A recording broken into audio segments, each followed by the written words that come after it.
Welcome to this week's Harness Racing Alumni Show. I'm Freddie Hudson, and I'm here as always with Trade Martin and Bob Marks. This week's Harness Racing Alumni Show is sponsored by Winbak Farm Canada's newest stallion, Captain's Quarters.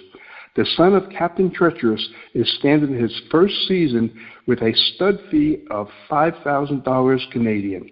For more information or to book a breeding, call 905-838-2145 or email stallions@winbakfarm.com. Captain's Quarters. Also, the Meadowlands Racetrack. Visit playthemeadowlands.com. And Hunterton Farm, breeding champions year after year. Visit huntertonfarm.com. The Harness Racing Alumni Show with your hosts, Freddie Hudson and Trade Martin. Joining us today, we have Andy Shetler, who is going to be interviewed by our guest host, Eric Potters. Eric is a White House Wrangler with the White House Press Pool. Over to you, Eric. Morning, guys. It's kind of a shame that Bob and Trade aren't on the call, but I'm really looking forward to this. Andy, are you there? Yes. Yeah, excellent. Where are you at exactly? Everybody's wondering, where is the man? Are you in Illinois? Are you in Indiana? Are you in Kentucky? Like, where are you based right now? Kentucky, racing at Oak Grove. Oh, okay. And then are you like permanently living there? Because I guess some things happened a couple years ago and it's kind of moved you and your family and I guess your whole operation. Like, don't tell us exactly where you're at, but are you central to certain tracks? Are you closer to Oak Grove, maybe Lexington? You know, the other tracks? I'm close to the Red Mile, close to Oak Grove, at a fairgrounds. My wife's in Alabama right now with her sister and her family. Okay. Kind of things got split up a little bit. Freddie, if you're not aware of this, and, for everybody listening, I met Andy way back in the day. We were part of something that I've coined called the Lost Generation, which was a group of people in Illinois racing where we didn't really have a group to hang with. And I actually saw Andy for the first time coming back, I think in 2002, if not 2003 at Hoosier Park. I mean, Andy, you were racing there forever. And 29 then I guess, years I put in there. Wow. Yeah, because it was great seeing you, covering the Dan Patch and then building a relation there with people at Hoosier Park. When Churchill Downs was running the operation, it was a, top-notch operation back then. And then can you kind of tell us, I guess, the history with Hoosier Park on how Churchill Downs sold it to Harrah's and then to the current situation where it's owned by Caesars? Well, originally it was built by a company out of Michigan, I believe, and then Churchill bought it immediately. And it was supposed to be a 5/8 mile track, and Churchill put a 7/8 in. And then Churchill had it for quite some time, and then Rod Ratcliffe bought it. And he had a lot of success with it and did really well with it. And then he ended up buying Indiana Downs also, and they went one track, one breed. We used to alternate between Hoosier and Indiana Downs, and then when he went one track, one breed, he ended up selling it that's how Caesars ended up with it. So Caesars bought it. I forget what year it was. It was probably 2021. Okay, but then, how did it work with the IHRC, the current regulatory agency, the current racing commission? Was there a commission, or did they have to form it once the track started to open and the two tracks were formed? I'm not really sure of the history of the Indiana Horse Racing Commission. Well, they formed it in 1994 when it first started, and it's been the same ever since. They've just had a couple different executive directors in there. I think, to my recollection, there was 4, but it was interchangeable. So there was the first director, then the second director, then a third director, and then the second director is now the current director. So it's actually 3 directors over, let's say, a 4-director period, if I'm not mistaken. Yeah. Yep. Interesting. Yeah, so Full disclosure, I did a Freedom of Information Act request. Something happened a few years ago with you. I ran it through the IHRC portal. I then did a follow-up just to see what was going on with equine fatalities and what have you. And the portal kind of messed up on me. It was kind of interesting. And full disclosure, there's been no equine deaths and fatalities in the state of Indiana on the standardbred side for the entire first quarter, which is January, February, and March, which is a great thing to see. The horses there, I'm assuming, are being taken care of very, very well. The ISA, or the Indiana Standardbred Association, actually just recently did some interviews talking about the care of horses, and a lot of the drivers and trainers spoke about the care of the horses, and it's just great to see that everything's on the up and up there. But something happened, I guess, a couple years ago, and they did a story on you with Harness Link. Mick Harvey took over the ownership from JC, or John Curtin. If everybody could just say a quick prayer to him and his health issues. I actually called him in New Zealand. But Mick Harvey currently is running Harness Link, but there was a journalist that did a story on you. The story disappeared, and it's actually returned online. But if you want to kind of, I guess, tell us the story about, I guess, what happened and why you disappeared for a few years. I do have the administrative, I guess, review of information in front of me. But let's just hear your side of the story, and, Freddie, I guess we'll just listen in and ask questions as we go. Okay. In August of 22, some guys came in and raided my barn. They were IHRC investigators, I guess. They raided my barn. They found nothing. They went to the paddock, drew blood on my horses, and found nothing. And they went and searched my truck. They found 2 small empty vials in my cooler, which were for human use. They were a weight loss drug. And they compensated them, and they tested them. They tested negative. They didn't test for anything. They were inconclusive. They claimed that they tested for EPO. So they tried to get an EPO charge on me. And they waited like a month or two. This was in August, so I think they waited a month before, and they give me a 90-day summary suspension, come back, they said that they had me on camera giving shots in my barn, giving needle injections to my horses in the barn, which was not true. They never showed me the videos. They never showed them to anybody. They said they had them. I got the horseman's rep to go in and look, see if he could see the videos. They wouldn't even show them to him, which the guy's supposed to represent me. And so I hired an attorney.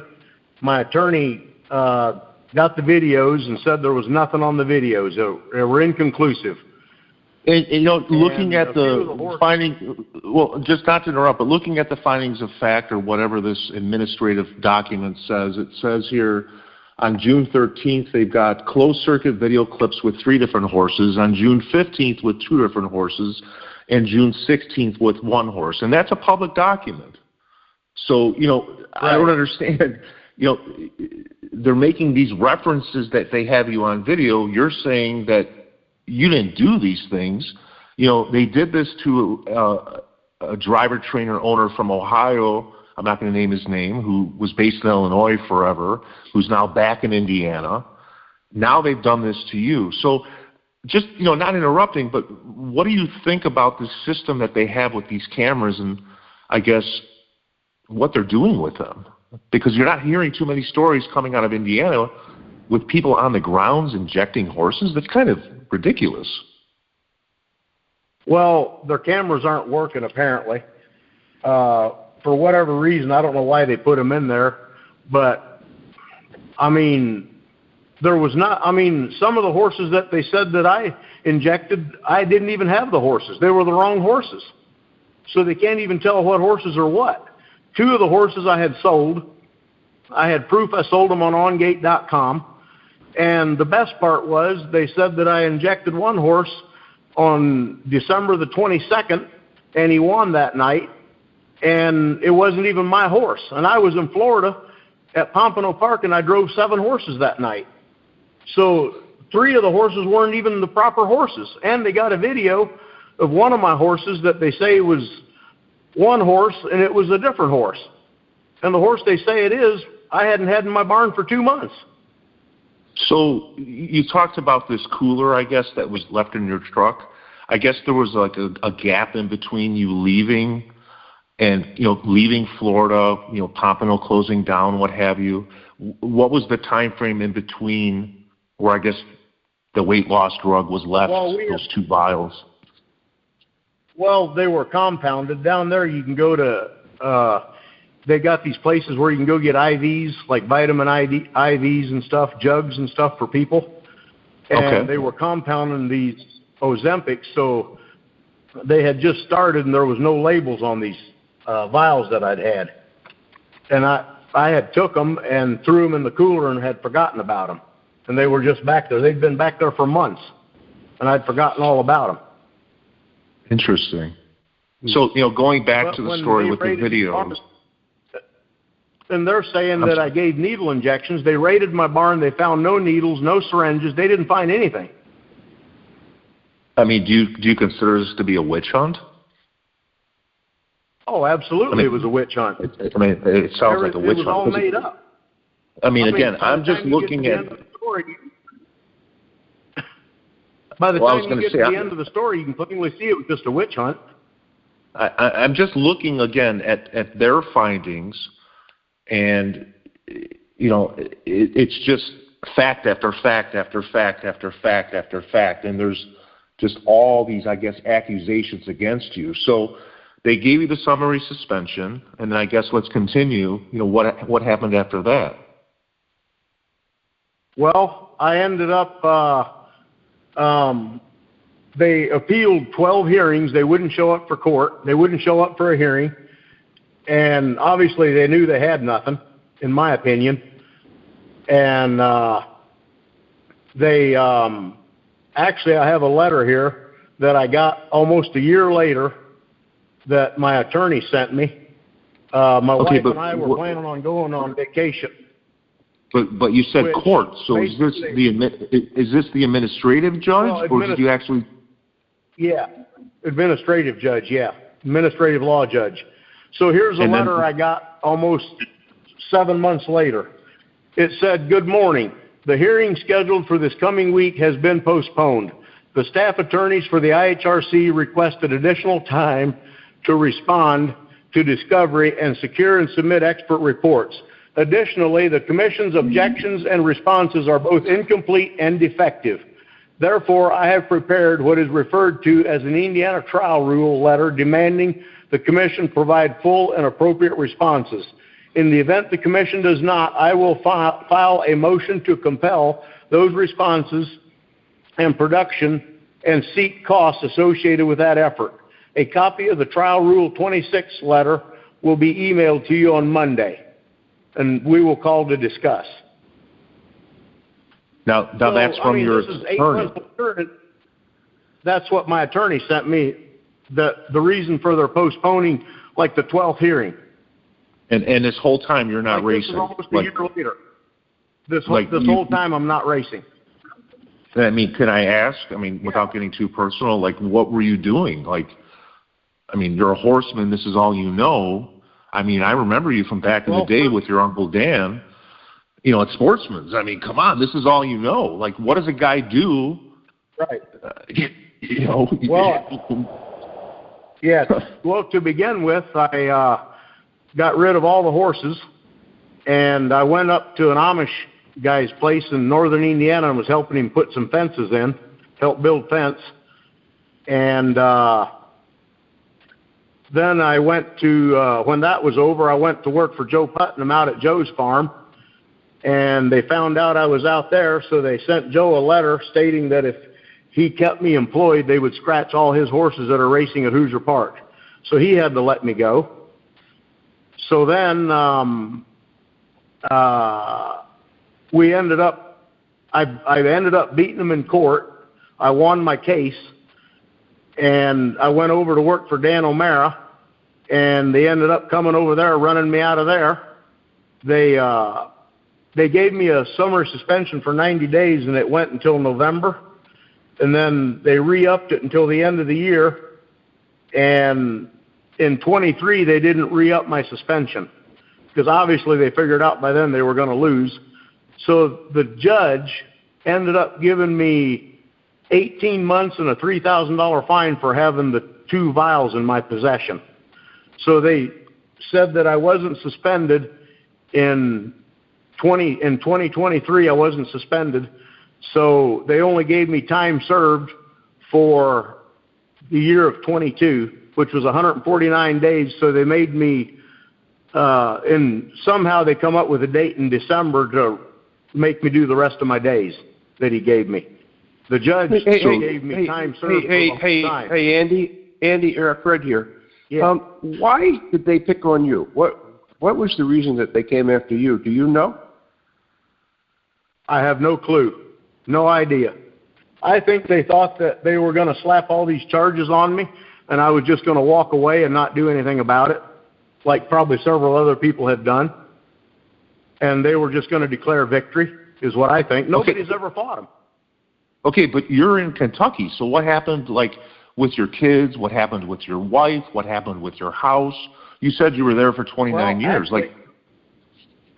Actually, we sold our house to pay for my legal fees. We ended up selling our house, and my wife moved to Alabama, and daughter. They interrogated my wife and daughter, and my wife was actually employed by Hoosier Park.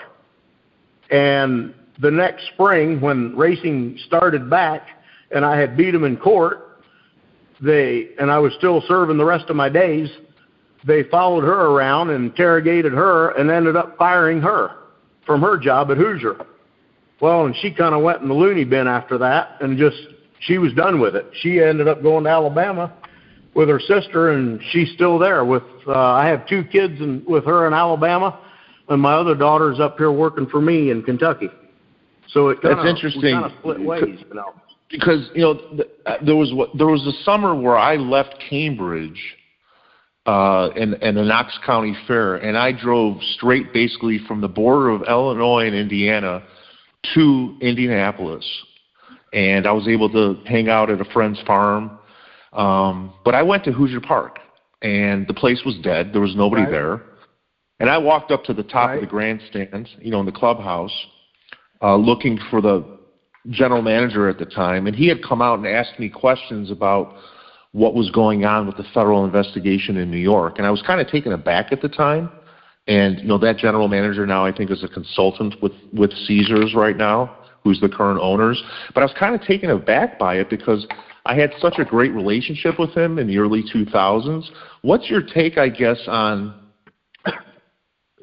the management back then and the management now? Because I know you have a great relationship with the current management because, there was a particular person that you knew in Florida that's now in a position now at Hoosier Park. I mean, can you get into how you got, I guess, relicensed to drive? Or do you still have a trainer's license, owner's license? I've had a great relationship with management there. I was representing the Animal Protection League for the city of Anderson, and I've always done well with everybody there. I don't know where this came from, but the first year after my suspension was up, I only applied for a driver's license there because I knew I wasn't going to go back there that year, and I just wanted to get a license so that I can say that I was, licensed in Indiana, so other states don't give me a problem. Well, one of the judges that was up there, I got Oak Grove trying to call me. I can't answer, can I? Well, we're on the call, so. Yeah. Okay.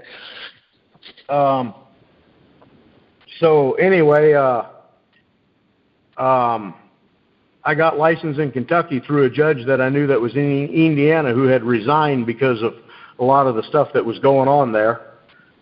And I ended up coming to Kentucky, and that's how I ended up in Kentucky. And then this year I applied for an owner-trainer driver's license in Indiana, and they would only give me a driver's license. They wouldn't give me a trainer's license. But, if we can regress back, I saw you at, starting a race in Illinois, and I was kind of warning everybody. I said, wait a second, here comes Andy. He was originally an Illinois guy. I mean, you are from Arthur, if I'm not mistaken, right? Yeah. Yeah. Okay. So, I said to a lot of people on, our scene here, I said, wait a second, this is going to change the game. I mean, you're known as a front kind of leaving kind of rating type of driver that people get intimidated by because you kind of hold the wood and you kind of hold to that fence and you kind of split people and you like to sit in the holes and you're not afraid. That's the thing that I liked about you. And you came to Chicago, you raced at Hawthorne, and you kind of took everybody aback and kind of took everybody by storm. So let's talk now about, where are you licensed and where have you been licensed since this suspension and the, I guess, unlifting and allowing you to drive in Hoosier? Where are you currently licensed? And then I guess in what capacity are you licensed at each jurisdiction? I have an owner-trainer driver's license in Pennsylvania, Illinois, and Kentucky, and only a driver's license in Indiana. Interesting. So do you see yourself getting an owner and trainer's license in the future, I guess, in Indiana, or are you basically just limited to the driver's license? Well, I'm not sure. I mean, I'm kind of looking at different states to go. If Indiana keeps doing this to me, I'm not going to reapply there. And I don't know why they're doing this to me, other than they got beat and I made them look bad, obviously. I don't know what the deal is with them. I mean, the commission's always been. Pardon? Well, I was going to say, weren't you one of the original people that helped pass and helped work, I guess, to get the slots, to get the rejuvenation of Indiana racing? And then you said, I was said that you're. Well, I was going to say, you said that your wife. Yeah, I was there when they first. We have a little delay here. No, I was just going to say, and you said that your wife worked with Hoosier Park. I just don't understand where it all fell apart. I don't either. I mean, I don't understand how they could fire her. I mean, she did nothing wrong. She did absolutely nothing. It was basically because I beat them in court. Basically because, I don't know. And why did they have to stalk her and follow her around and then get her fired, When you say stalk her, are you saying outside of normal business hours? Like, watching her, like... When she was working at the track, they were following her around one morning. She was pulling numbers for qualifiers, and they were following her around and stuff, and then they had called upstairs and had her boss fire her, get her fired. Do you happen to know the reason, or is that something you can't disclose legally, or? They said that they had to fire her because there was an ongoing investigation with me, which obviously by that time they'd figured out they were going to lose the case. I mean, that sounds like a civil rights violation.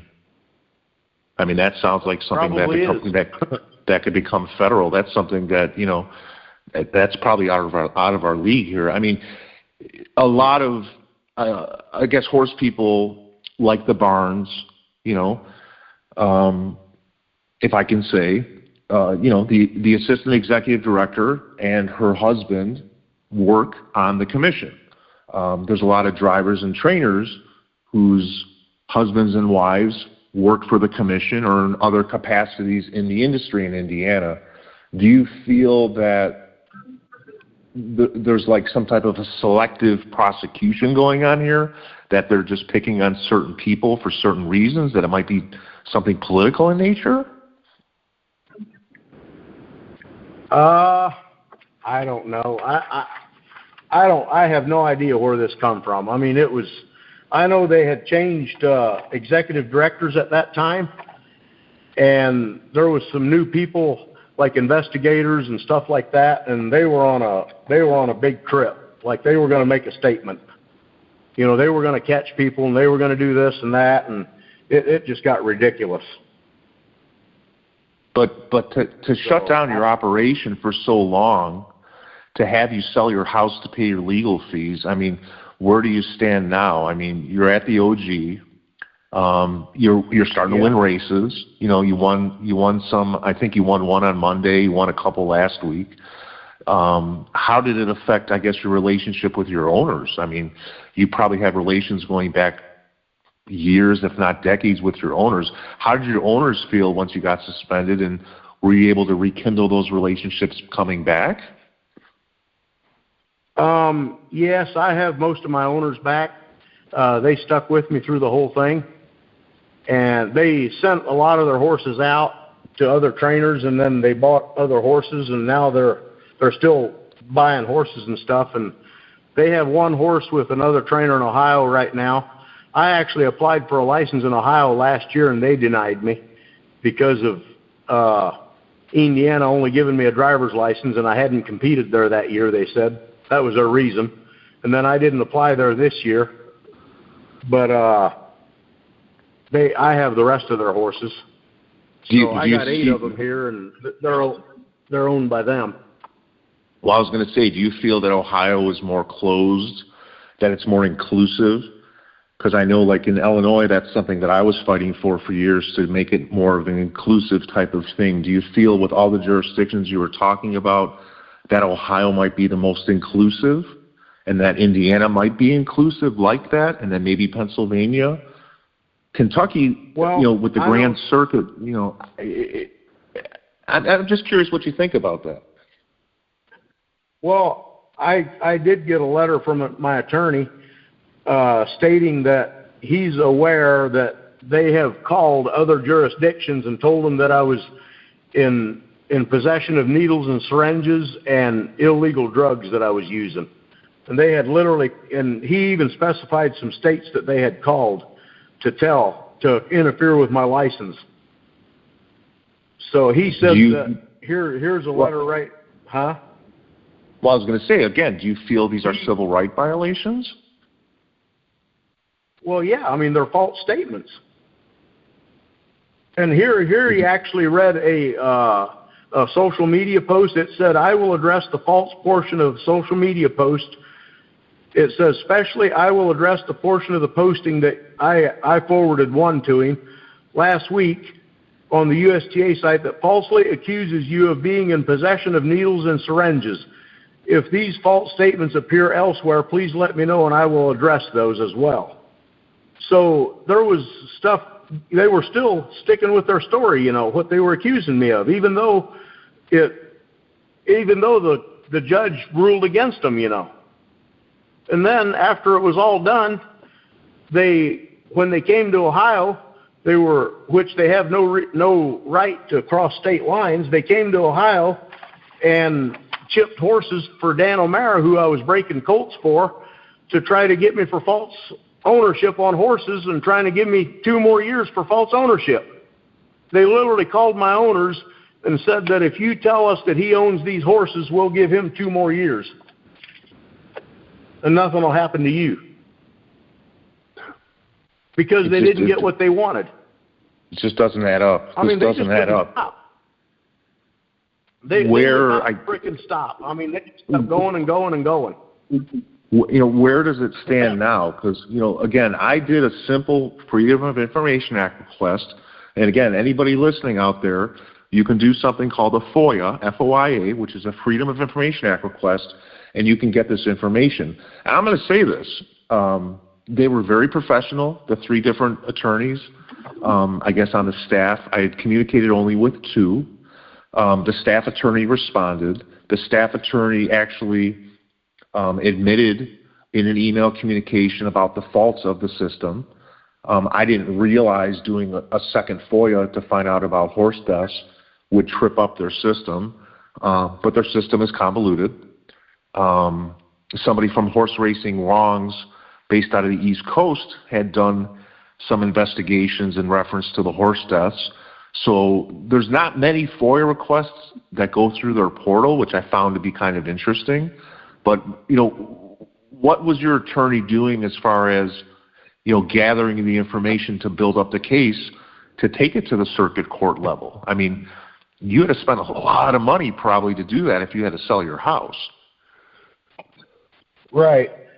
Well, basically they wouldn't cooperate they wouldn't go to a hearing with the administrative law judge. They were just not showing up, and every time there was a hearing, they'd have another excuse of why they couldn't go. They had more evidence.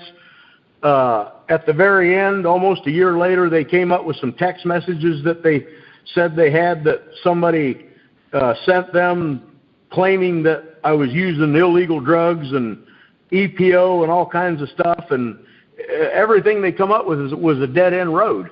And we had to... well, I was going to say text messages. What are we talking? What are we talking about? Text messages? Was there names?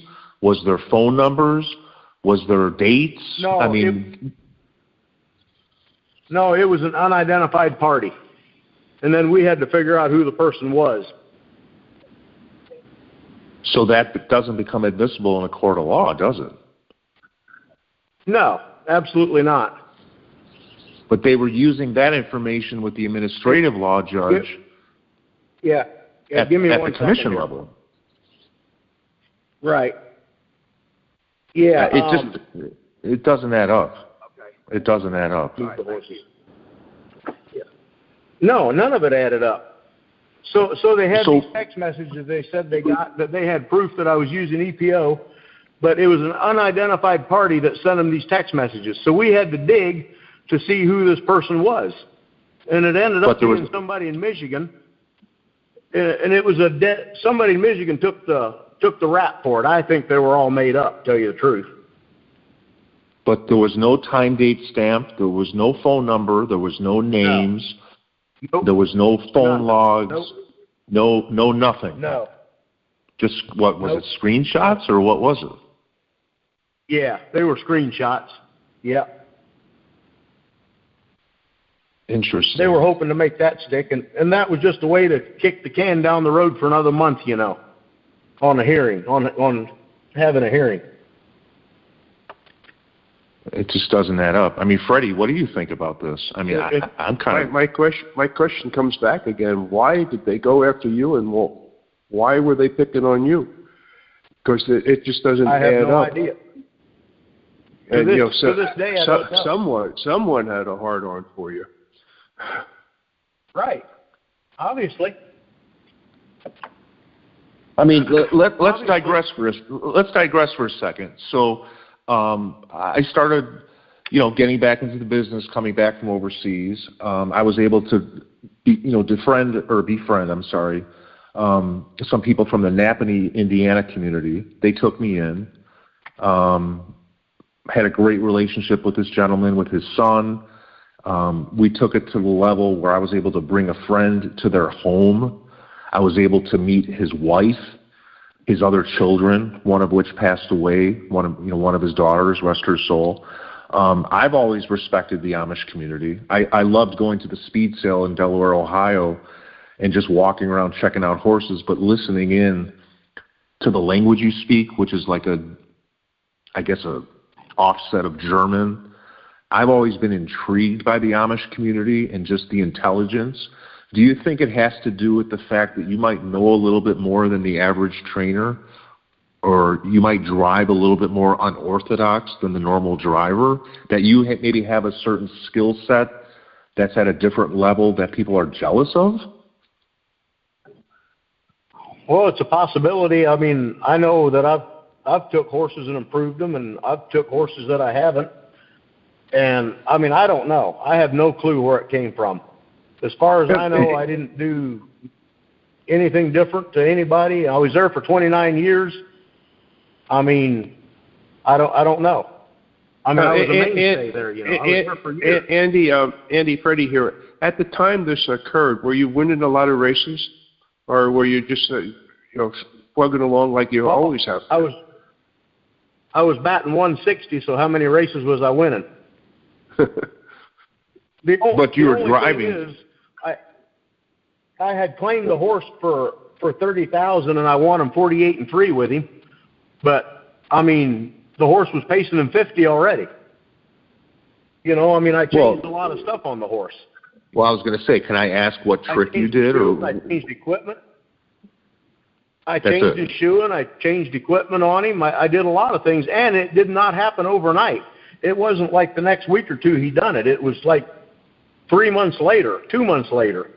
You know, the horse actually made a break the first start for me. So you just sat behind the horse, you just did your normal jogging, you just built up the miles like you normally do, and you just found little things and just fixed little things, and by shaving 2 seconds off, they started looking at you? I don't understand. And it was just simple equipment changes? I mean, I've heard of feet problems. I've heard of, like, you know, teeth problems. I've heard of skeletal problems. I've heard of, you know, other problems that are harder to find. Were the equipment changes something that was simple? Well, it was more shoeing. It was more shoeing changes and stuff. He was cross-firing. He was making breaks prior, and I treated him for EPM. He had the EPM problem. And, I mean, it was just a lot of things I done to the horse, you know. A lot of basic things that I do to a lot of my horses. So as an experienced horseman who's basically been doing this his entire life, and this is your livelihood, do you feel that they have, if I can say this, changed your lifestyle, where it's affected you at the point where it's affected you not only with your day-to-day operation, but it's affected your life with your family, with your children, with your relationships with people in the industry?